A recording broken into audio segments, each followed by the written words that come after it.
এই দেখো বন্ধুরা, এখন তো শীত চলেই গেছে প্রায়, আর ওয়েদারটা খুবই খারাপ। ভোরের দিকে কেমন হালকা হালকা ঠান্ডা, এদিকে দুপুরবেলা খুব গরম, বাচ্চাদের অনেক কাশি, বাচ্চা বড় সবাদেরই সর্দি কাশি লেগেই রয়েছে। তো আমি হঠাৎই ভাইজিটার খুব কাশি হয়েছে, তো মাথায় এলো, কেন আমি গত বছরও করেছিলাম নিজের জন্য, এবছর এখানে রয়েছি, তো মনে হলো ভাইজির জন্য কটা লজেন্স বানাই। এর মধ্যে বাসক পাতা, তুলসী পাতা, আদা, গোলমরিচ, লবঙ্গ সব দিয়ে আমি একটু মধু দিয়ে একটু লজেন্সের আকারে ছোট ছোট, কেন বাচ্চারা তো সবসময় কাশির ওষুধ সবসময় খাওয়ানো যায় না, বা ওরা লবঙ্গ বা গোলমরিচ কিছুই মুখে রাখতে পারে না, একটু পরিমাণ অল্প দিয়ে এই লজেন্সগুলো বানিয়েছি বা ক্যান্ডিগুলো বানিয়েছি, তোমাদের সাথেও শেয়ার করলাম। তোমরাও একবার ট্রাই করো, বাচ্চাদের দিয়ে খুব উপকার। আর এই লজেন্সটা আমি কিভাবে বানালাম তো সেটা তোমার পুরো পদ্ধতিটা তোমাদের সাথে শেয়ার করছি, তোমরা পুরোটা দেখো। ভালো লাগলে লাইক, কমেন্ট, শেয়ার, আর আমার চ্যানেলটাকে কাজল কিচেনস অ্যান্ড ব্লগকে প্লিজ সাবস্ক্রাইব করো, আমার পাশে। এই দেখো বন্ধুরা, এখানে ছোট্ট একটা জিনিস তোমাদের সাথে শেয়ার করছি, হঠাৎই মনে হলো। এই যে এটা তোমরা কে চিনতে পারছো আমি ঠিক জানি না, এটা হলো বাসক পাতা, ঠিক আছে। আর এটা হলো 4টে গোলমরিচ, এটা লবঙ্গ, এটা এক টুকরো আদা, এটা তুলসী পাতা, এটা একটু বিট লবণ, এটা গুড়, আখের গুড়, আর এই যে একটু চিনি। আসলে ব্যাপারটা হচ্ছে আমার ভাইজিটা, ওয়েদারটা এখন চেঞ্জ হচ্ছে, কোনো সময় গরম, কোনো সময় হালকা হাওয়া বইছে, তো একটু কাশি হয়েছে, বাচ্চা মানুষ তো কাশি হয়েছে, তার জন্য ভাবলাম একটুখানি লজেন্স তৈরি করি। তা তোমাদেরও ঘরে ছোট বাচ্চা আছে, তাদের জন্য একটু তোমাদের সাথে শেয়ার করছি, কেন ওরা তো আদার টুকরো বা লবঙ্গ রাখতে পারে না, বা কাশির ওষুধও বারবার করে দেওয়া যায় না। তো এরম ধরনের লজেন্সটা যদি তোমরা বানিয়ে রাখো, আর এটা কৌটোর মধ্যে রাখাও যায়, তো তাহলে তোমরা বাচ্চার মুখে দিয়ে দিলে ওরা হালকা হালকা করে যদি একটু চষে, তো কাশিটা কমবে। কিন্তু এই গোলমরিচ, আদা এগুলোর পরিমাণটা একটু কম দেবে, নালে ওরা ঝাঁঝ লাগলে ওরা এটা খাবে না, একটু পরিমাণটা অল্প দেবে, কেন বাসক পাতার রস, তুলসী পাতার রস আছে, তা ভালো কাজ দেবে, উপকার। চলো এবার প্রথমে চিনিটা একটু ডাস্ট করে নিই, কেন চিনিটার মধ্যেই বলসগুলোকে আমি ঘোরাবো। আর এই বাসক পাতা আর তুলসী পাতাটা আমি আর এই আদাটা এই মিক্সির বাটিতে পেস্ট করে নিই, পেস্ট করে রসটা বার করে নিই।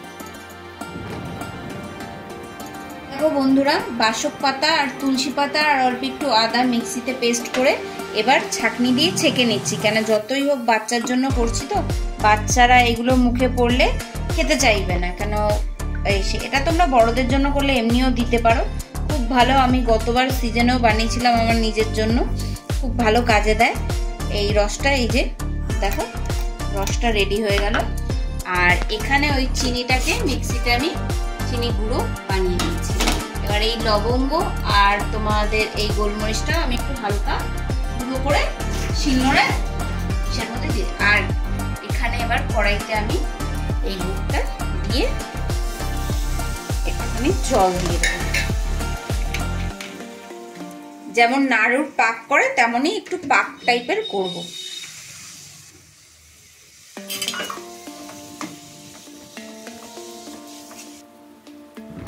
এই দেখো বন্ধুরা, গুড়টা জাল হতে শুরু করে দিয়েছে। এবার এই জালটার মধ্যে আমি এই যে বাসক পাতার যে রসটা করেছিলাম সেই রসটা দিয়ে দিলাম। এটা একদম লো ফ্লেমে করবে তোমরা, আমিও লো ফ্লেমে করছি, নালে গুড়টা জ্বলে যাবে। আর তার মধ্যে এই যে দেখো গোলমরিচ আর যে লবঙ্গটা থেতো করে নিয়েছিলাম, এই থেতোটা দিয়ে দিচ্ছি।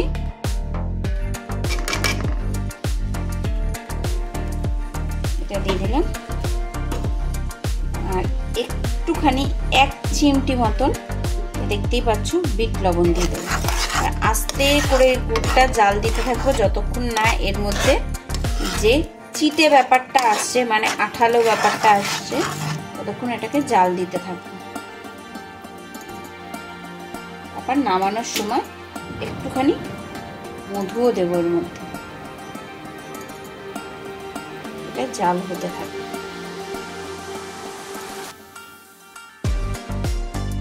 এই দেখো বন্ধুরা, এই যে গুড়ের পাকটা চলে এসছে, বুঝতেই পারছো। বা তোমরা যদি না পারো একটু জলের মধ্যে ফেললেই বুঝতে পারবে। আর এখানে একটু মধু আমি দিয়ে দিচ্ছি, ডাবরের মধু একটু দিয়ে দিচ্ছি।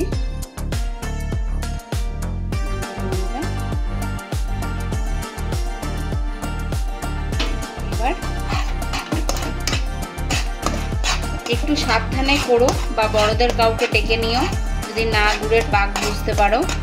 আর এবার আমি এই যে থালাটার মধ্যে একটু সাদা তেল ইসে করেছিলাম, সেই সাদা তেলের মধ্যে এই গুড়টাকে একটু ঠান্ডা হতে দেবো, দিয়ে জল হাত দিয়ে এটাকে পাকিয়ে নেব।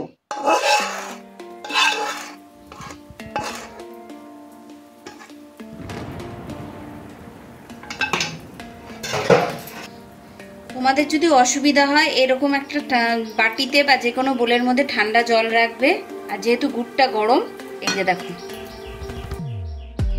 এরকম ভাবে ছোট ছোট আকারে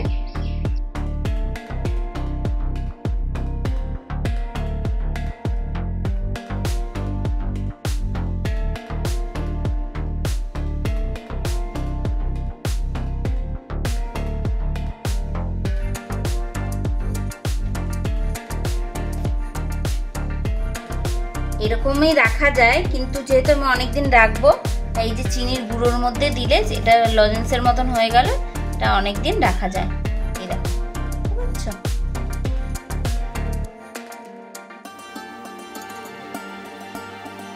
এই দেখো